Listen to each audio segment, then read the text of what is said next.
নমস্কার বন্ধুরা, বাংলা জিওপলিটিক্স চ্যানেলে আপনাদের সকলকে স্বাগত। আজ আমরা এমন একটি বিস্ফোরক তথ্য নিয়ে আলোচনা করব যা ভারতের সাম্প্রতিক ইতিহাসে এক অন্যতম বিতর্কিত অধ্যায়ের ওপর নতুন করে আলোকপাত করেছে। ভারতের প্রাক্তন স্বরাষ্ট্রমন্ত্রী এবং কংগ্রেসের বরিষ্ঠ নেতা পি চিদাম্বরম সম্প্রতি এমন এক খোলাসা করেছেন যা শুনে অনেকেই অবাক হয়েছেন। তিনি জানিয়েছেন 2008 সালের 26/11 মুম্বাই জঙ্গি হামলার পর ভারত পাকিস্তানের বিরুদ্ধে সামরিক প্রতিশোধ নিতে পুরোপুরি প্রস্তুত ছিল, কিন্তু একটি দেশের চাপে ভারতকে সেই পদক্ষেপ থেকে পিছিয়ে আসতে হয়। কোন দেশ? সেই দেশটি হল মার্কিন যুক্তরাষ্ট্র। হ্যাঁ, আপনি ঠিকই শুনেছেন। চিদাম্বরমের দাবি অনুযায়ী আমেরিকা ভারতকে বলেছিল ডোন্ট স্টার্ট আ ওয়ার, অর্থাৎ যুদ্ধ শুরু করবেন না। আজ আমরা এই ভাষণের প্রতিটি গুরুত্বপূর্ণ দিক পুঙ্খানুপুঙ্খভাবে বিশ্লেষণ করব এবং বোঝার চেষ্টা করব কেন 26/11 মতো এক ভয়াবহ হামলার পরেও ভারত চুপ করে থাকতে বাধ্য হয়েছিল। এর পেছনে ভূ রাজনৈতিক কারণগুলো কী ছিল, আর সবচেয়ে বড় প্রশ্ন, আজকের ভারত কি একই রকম চাপের মুখে নতি স্বীকার করবে? চলুন গভীরে যাওয়া যাক। প্রথমেই মনে করা যাক সেই কালো দিনটির কথা। 26শে নভেম্বর 2008 পাকিস্তান থেকে আসা লস্কর-ই-তৈয়বার 10 জন জঙ্গি সমুদ্রপথে মুম্বাই শহরে প্রবেশ করে এবং শুরু হয় এক নারকীয় হত্যালীলা। তাজ হোটেল, ছত্রপতি শিবাজি টার্মিনাস, লিওপোল্ড ক্যাফে সহ একাধিক জায়গায় তারা হামলা চালায়। টানা 60 ঘণ্টা ধরে চলে এই সন্ত্রাসবাদী কার্যকলাপ, যাতে 166 জনেরও বেশি নিরীহ মানুষ প্রাণ হারান। গোটা বিশ্ব দেখেছিল কিভাবে ভারতের বাণিজ্যিক রাজধানী সন্ত্রাসবাদীদের হাতে পণ্যবন্দী হয়ে পড়েছিল। এই হামলার পেছনে যে পাকিস্তানের হাত ছিল তা নিয়ে কোনো সন্দেহের অবকাশ ছিল না। হামলাকারী আজমাল কাসাবকে জীবিত অবস্থায় ধরা হয় এবং তার স্বীকারোক্তি থেকে গোটা ষড়যন্ত্রের পর্দা ফাঁস হয়ে যায়। এটা স্পষ্ট ছিল যে এই হামলা কোনো বিচ্ছিন্ন ঘটনা নয়, বরং এটি ছিল ভারতের বিরুদ্ধে পাকিস্তানের এক পরিকল্পিত যুদ্ধ ঘোষণা। স্বাভাবিকভাবেই গোটা দেশে তখন প্রতিশোধের আগুন জ্বলছিল। সাধারণ মানুষ থেকে শুরু করে সামরিক বিশেষজ্ঞরা সকলেই চাইছিলেন যে পাকিস্তানকে এর যোগ্য জবাব দেওয়া হোক। পি চিদাম্বরম, যিনি সেই সময় দেশের স্বরাষ্ট্রমন্ত্রী ছিলেন, তার কথা অনুযায়ী তৎকালীন ইউপিএ সরকারও সামরিক প্রতিশোধ নেওয়ার কথা গুরুত্ব সহকারে বিবেচনা করছিল। কিন্তু ঠিক তখনই আসরে নামে আমেরিকা যুক্তরাষ্ট্র।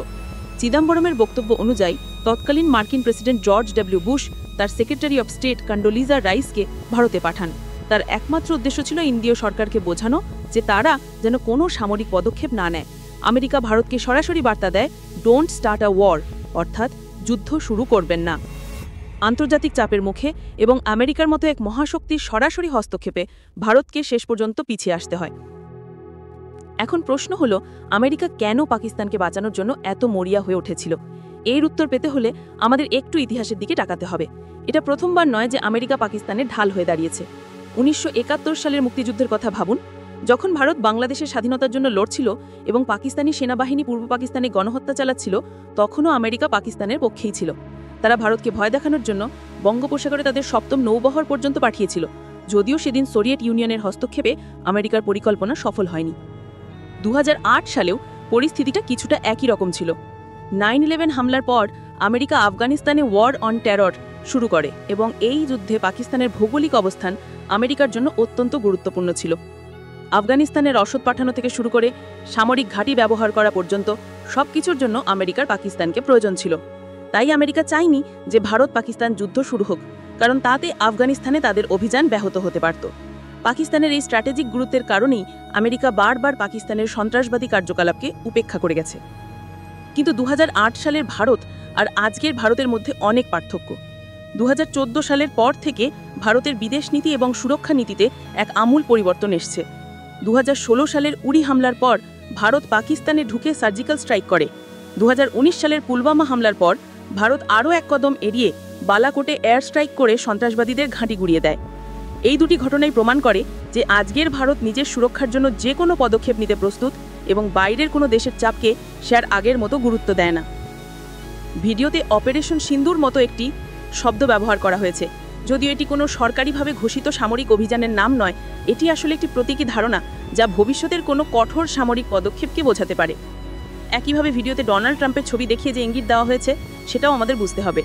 ট্রাম্প 2016 সালের পর আমেরিকা প্রেসিডেন্ট হন এবং তিনি ভারত এবং পাকিস্তানের মধ্যে কাশ্মীর ইস্যুতে মধ্যস্থতা করার প্রস্তাব দিয়েছিলেন, যা ভারত সরাসরি প্রত্যাখ্যান করে। এটিও প্রমাণ করে যে নতুন ভারত তার অভ্যন্তরীণ বিষয়ে কোনো তৃতীয় পক্ষের হস্তক্ষেপ মেনে নিতে রাজি নয়।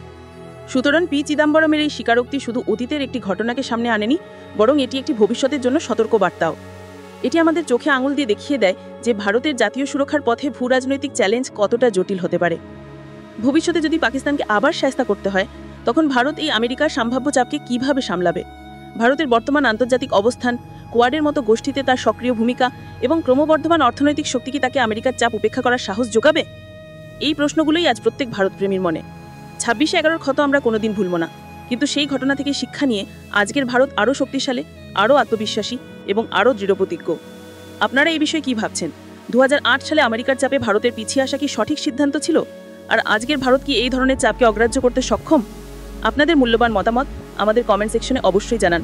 ভিডিওটি ভালো লাগলে লাইক করুন, বন্ধুদের সাথে শেয়ার করুন এবং বাংলা জিওপলিটিক্স চ্যানেলটিকে সাবস্ক্রাইব করতে ভুলবেন না। ধন্যবাদ। জয় হিন্দ।